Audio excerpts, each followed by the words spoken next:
House Beyond the Forest, Part 1. The Door That Shouldn't Be. When Daniel was 12, he discovered a path in the forest that no one else seemed to know.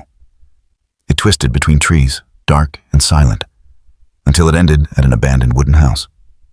The windows were broken, the roof sagged, yet one thing looked strange. The front door was new. Polished oak, shining brass handle, as if someone had replaced it yesterday.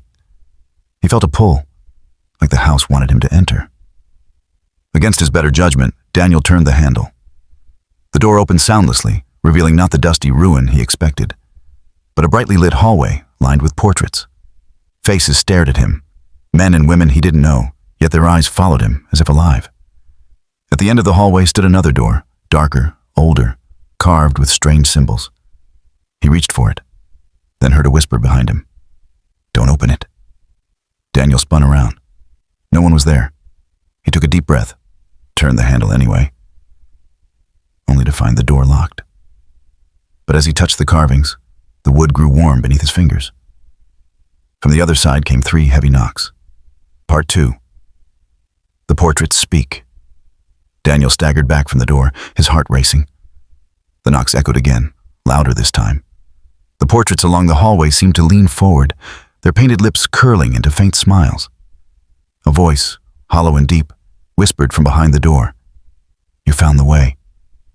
Now you must choose." Daniel ran for the exit, but the front door had vanished. In its place stood a blank wall of rotting wood. Panic surged in his chest. Turning back, he saw one portrait glow faintly, the face of a girl about his age. Her painted lips moved. "Don't trust the door," she whispered. "It wants you." Daniel swallowed hard. "What do I do?" The girl's eyes flicked toward a cracked mirror hanging crookedly on the wall. In its reflection, Daniel didn't see himself. Instead, he saw the house from outside. But the forest around it was burning, flames tearing through the trees. The whisper behind the door grew sharper.